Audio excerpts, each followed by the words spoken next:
I wanted to share with you a little story about why I was so excited when I heard that Myadvertisingpays had shut down the United States. And this is a personal story because of an experience I had in the United States that had me greatly concerned. You see, about 10 years ago, I used to own a payment processing company myself, just like PayPal. And we transferred money all over the world. We had millions of dollars we were moving for our customers. And one particular time we decided that we were going to move most of our funds into one of our correspondent banks, which was Wachivia Bank in the state of Delaware.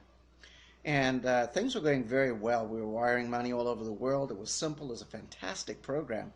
And we were so excited that we'd finally found a bank that we could really manage everything well with. The only problem was that after a short period of time, we landed up getting the account frozen, and we had no idea why. So I contacted the manager and found out that because somebody had been doing something fraudulent through our system, instead of them calling me and trying to figure out what was going on, they simply froze my account. I tried as best I could to explain that we knew the situation, that we were on it, and they didn't want to hear anything about it. They just simply froze my client's money. So what I decided to do is I contacted all of my clients and I said, listen, sorry your wire hasn't gone through simply because this bank has frozen it for no just reason. And here's the bank manager's name and here's his number. The next morning I got a phone call from the manager. He was livid with me. He said, how dare you give out my phone number and to all of your customers? And I said, well, sir, you know, what you're doing is not okay, and this belongs to them. They've requested their money out, and you need to process that. So anyways, after he got over his tirade against me, he released the wire transfers, and my customer was very happy, and we thought, okay, well, now we can begin to dialogue about what was going on. That didn't happen. They actually froze my account again, and we couldn't wire out any more funds, yet I had customers who were wanting, of course, their money out. So I decided that I would call this manager again and find out what was going on. Well, he refused to give me any information. Long story short, it took me about 3 weeks after hiring a lawyer at $50,000 US to track down this manager and the judge that had actually given them permission to freeze the account. There was no just cause for this. They had no legal right to do it. So we had to take them to court. And so we did. We got a court date, and it was about 3 months down the road from the time we filed, and we simply waited. And now, unfortunately, I had a lot of my customers very angry because they couldn't get their money out, and justifiably so. But really, our hands were tied. The bank had frozen the funds. And anyways, the day of the court, Wachivia Bank never showed up at court. And so we thought, well, great, we finally got a victory. They knew that they had done wrong, and so it was all good.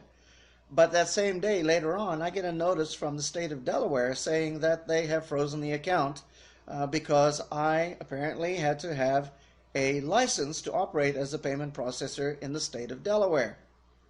So when I got this message, I contacted my lawyer and I said, please explain to me how this is possible. I said, Wachivia Bank knew what kind of business we were in. They did all of their due diligence on us. They've wired funds around the world for us. Surely they are at fault. And he said, absolutely they are. I said, they should have known that a license was required. How was I supposed to know? I'm up here in Canada. I don't know what the U.S. laws are. And he said, no, that's true. So I said, so can we sue them? He said, yes, you can. And he said, you probably have a good chance of winning. So I said, so how much money is it going to cost me to do that? He said, about $500,000. Well, I nearly lost my breath. Are you kidding me? $500,000? And I said, now how long is this going to take? He said, probably 5 years.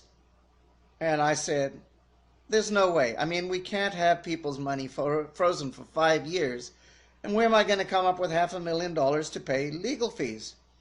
So I said, so what is my option? He says, well, he said, you need to know something, Ken. He said, as a result of this criminal thing that was going on, they've investigated you. You've had the CIA, the FBI, and the US Postal Service investigating you for the last 3 months, trying to find that you're doing something wrong. Because if they can prove you did something wrong, they can seize all the money.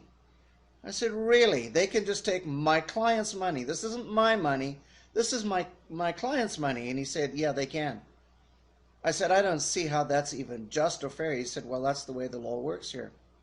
So I said, so what's my option? He said, well, you can allow them to fine you. And I said, and what would the fine be? And he said, they'll take half the money that's in the account. I said, I have several $1 million in there. He said, yeah. He said, they'll take half of that.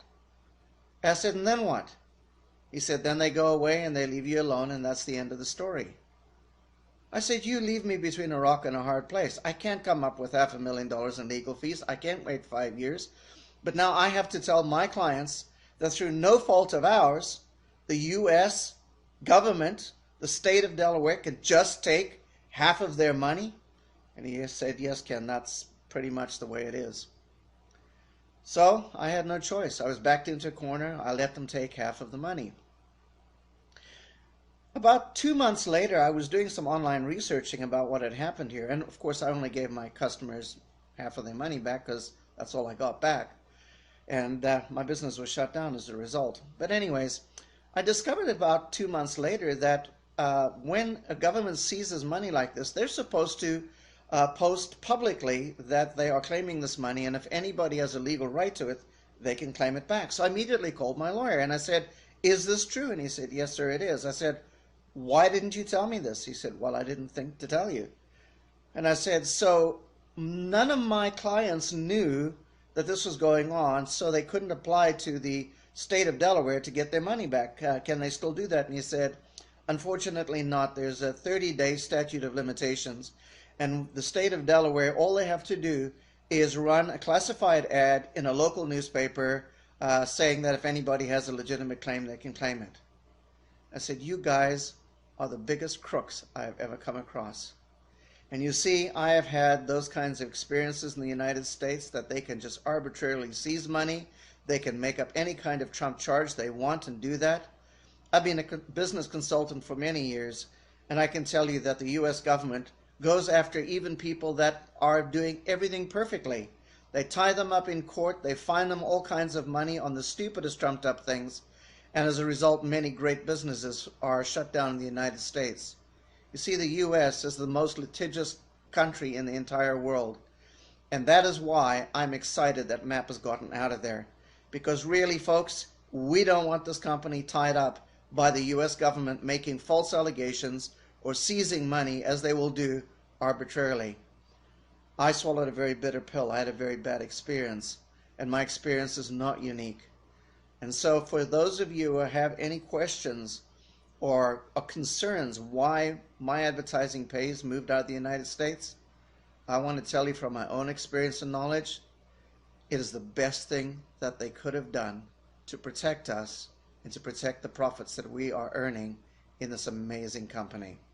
I hope my story has encouraged you and given you a reason to answer anybody who questions why Myadvertisingpays shut down the United States. Thanks, folks. I hope this was helpful to you. Have a great day.